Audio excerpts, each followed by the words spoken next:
Ok, alors pour ceux qui nous regardent là maintenant, bienvenue pour un nouveau input, spécialement pour responsables. On est ici comme tous les matins avec le staff. Si vous avez quelque chose à noter avec vous, vous pouvez le faire maintenant. Et c'est top. Une nouvelle semaine commence et j'ai lu une citation d'un Français que vous tous, vous connaissez sûrement. Il s'appelle Alphonse Daudet. Tu connais Ben? Oui, notre ami. Ouais? Oui. Ok. Oui. Il vient d'où? Il vient de France. Ouais. C'est un Français. Et il m'a de nombreuses fois embêté lorsque je devais faire des... Non mais je vais expliquer à tout le monde. Bien. Évidemment, donc à l'école, tu es obligé d'apprendre des poèmes d'Alphonse Daudet. Sauf que c'est la seule chose que tu connais, Alphonse Daudet. Tu étais comme ça. Voilà, et aujourd'hui on va parler de lui. Alors, tu es embêté de nouveau. Vient de Arles, et il y a même un tour, j'ai appris ce matin par notre historien international Serge, qui est même auteur à Wikipédia, pour ceux qui ne le savent pas, qui a un tour à visiter entre Arles et... Un moulin à visiter entre Arles et... Cavaillon. Voilà, donc si ça vous intéresse, contactez Serge au 06... voilà, bref. Mais il disait... Ok, mais non, sérieux, petite blague, c'est toujours bien. Alors, il disait, une citation, il dit « Les hommes vieillissent, mais ne mûrissent pas automatiquement. » Et en fait, je trouve ça intéressant parce qu'on peut devenir plus âgé, on peut avoir plus peut-être de vécu, d'expérience de vie, mais en fait, la maturité n'est pas automatiquement garantie. Mais ça dépend d'une attitude de cœur, parce qu'il y a aussi des personnes âgées qui deviennent amères, ou qui restent, en fait, qui apprennent rien de leur histoire qu'ils ont vécue eux-mêmes. Ça veut dire qu'on peut vieillir sans devenir mature, selon Alphonse Daudet. Et l'âge, donc, n'est pas une garantie, selon lui, de devenir mature. Et j'aimerais nous encourager en tant que responsables qu'on cherche la maturité. La maturité spirituelle, la maturité intellectuelle, la maturité dans tous les domaines de notre vie. Et j'aimerais nous lire, si vous avez votre Bible avec vous, un verset où on peut apprendre vraiment de la vie de Jésus même, je trouve, en l'évangile de Luc 2, 45 à 52. Donc c'est l'histoire où Jésus, il s'est enfui, mais les parents ils l'ont plus retrouvé. Donc on peut interpréter ça d'une manière comme on veut. Mais Marie et Joseph, ils sont partis chercher Jésus de partout. Et finalement, ils sont partis même à Jérusalem, où ils n'étaient pas finalement. Et il y a marqué, et ils ne le trouvent pas. Alors ils retournent à Jérusalem et ils le cherchent. Le 3e jour, il y a un enfant qui a disparu depuis 3 jours. C'est flippant quand même, pour ceux qui ont des enfants.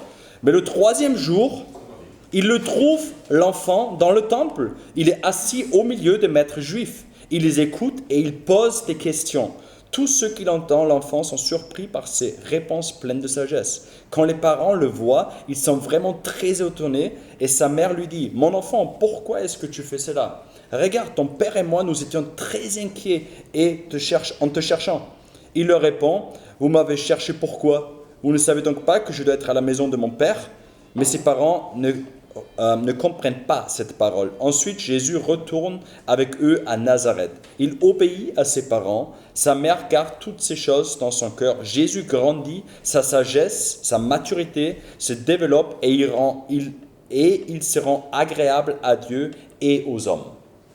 Et je trouve cette histoire juste fascinante que Jésus est cherché par ses parents. Et il est au temple, et lui qui est fils de Dieu, lui qui pourrait dire « Écoutez, vous m'avez rien à apprendre, ça va, vous êtes tous, dans quelques années, je vais tous vous dépasser, je vais tous vous dire qu'en fait c'est moi le fils de Dieu, etc. » Il est là et il pose des questions aux maîtres juifs. Et je pense une des premières clés pour nous en tant que responsables, si on veut grandir en maturité, c'est pose des questions aux personnes qui savent plus que toi. Pose des questions. Si Jésus avait besoin de poser des questions, combien moi j'ai besoin de poser des questions? Jésus voulait grandir. Jésus ne voulait pas rester dans son village à Nazareth. Il est allé dans le temple sans ses parents. Il est resté avec les plus grands maîtres de la loi et il voulait apprendre d'eux. Et ils étaient étonnés par la qualité de ses questions et de ses réflexions à un jeune âge. Ça veut dire, il voulait grandir. Et au même moment, il savait déjà, quand la mère, Marie, elle disait, mais qu'est-ce que tu fais ici? Et il dit, vous ne comprenez pas, c'est normal que je dois être dans la maison de mon père. Ça veut dire, il avait déjà une approche, il savait exactement ce qu'il fait. Mais malgré tout, quand ils ont dit, maintenant fils, tu viens, je ne sais pas s'il a eu des claques au fessier ou je ne sais pas quoi, parce qu'il ne l'a pas trouvé pendant 3 jours. Mais une chose est claire, ils ont dit, maintenant tu rentres avec nous à la maison. Ça suffit là maintenant. Et il y a marqué, il a obéi à ses parents. Et je trouve ça énorme parce que d'abord, Jésus, il a demandé des questions. Il avait une attitude d'apprenti. Il voulait apprendre. Et si nous voulons grandir en maturité, il faut que nous ayons une attitude d'apprenti, de vouloir grandir, comme Jésus l'a eu. La deuxième chose, c'est qu'il a obéi à ses parents. Et je trouve ça fou des fois. Je ne sais pas si vous connaissez ça, pour ceux qui ont fait un apprentissage ou ceux qui sont à l'école, on ne nous demande pas toujours si on est d'accord ou pas. Des fois, il faut juste obéir et faire quelque chose. Et des années plus tard, on remarque que en fait, ça me sert quand même à quelque chose. Certaines choses ne servent à rien, ok. Mais des fois, en fait, l'obéissance nous amène aussi au succès ou à notre destinée. Et Jésus, il a dit, ok, je rentre avec vous. D'accord, je me soumets parce que vous êtes mes parents. Je vous honore. Et je pense que l'honneur et l'obéissance sont valorisés par Dieu même après. Sont valorisés par Dieu même et nous laissent grandir en maturité. Et après, ce qui est marqué là-dedans, Jésus grandit, sa sagesse se développe et il se rend agréable à Dieu et aux hommes. Ça veut dire quand quelqu'un grandit, quand tu grandis en tant que responsable en maturité ou moi, en fait, on n'est pas juste agréable à Dieu, mais on est aussi agréable aux hommes. Parce que notre entourage cherche des personnes mûres, pas juste des gars qui craquent à chaque fois, qui pètent les plombs à chaque fois, qui ne sont pas stables. Chacun cherche quelque part un pilier dans sa vie. Et de trouver des hommes et des femmes qui ont mûri, qui sont matures, qui ont capté quelque chose dans la vie, qui peuvent donner de la profondeur, la sagesse, c'est ce que tout le monde recherche. Mais c'est rare de trouver. Et j'aimerais nous encourager que nous sommes des responsables, mais qui cherchent la maturité, qui cherchent à poser des questions, qui cherchent à devenir mûrs dans les différents domaines de notre vie. Donc, cherchant la maturité dans notre spiritualité. Comment? Prendre du temps avec Dieu. Regarde quel sujet tu veux étudier.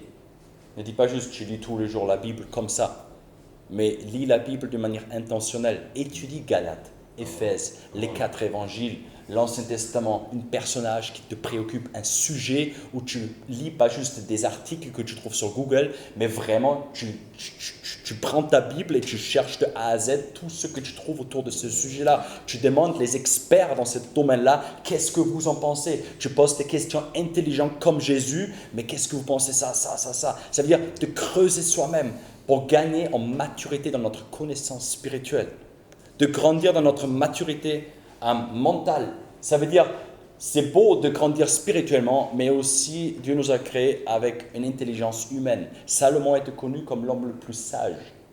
Et j'aimerais que toi et moi, en fait, on cherche à grandir dans nos compétences, dans nos acquis, dans notre manière de diriger d'autres personnes. En fait, qu'on est des hommes et des femmes sages et intelligents qui reflètent la sagesse et l'intelligence de Dieu.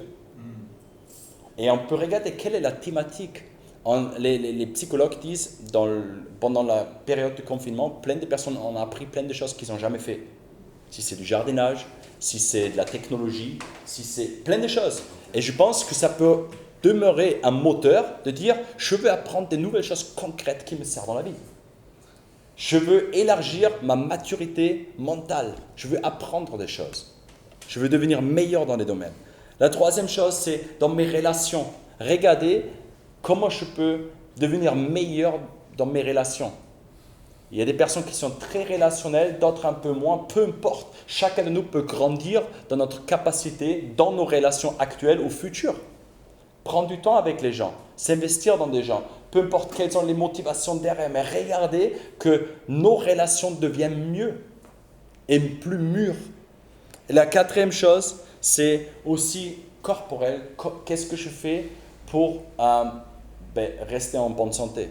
Ça aussi reflète un caractère mûr, mature. Pas juste tout sacrifier, toute ma famille, toute ma santé, tout pour l'éternel ou je ne sais pas quoi. Mais regardez comment je peux garder un équilibre. spiritualité mentale, corporelle, corps, âme et esprit.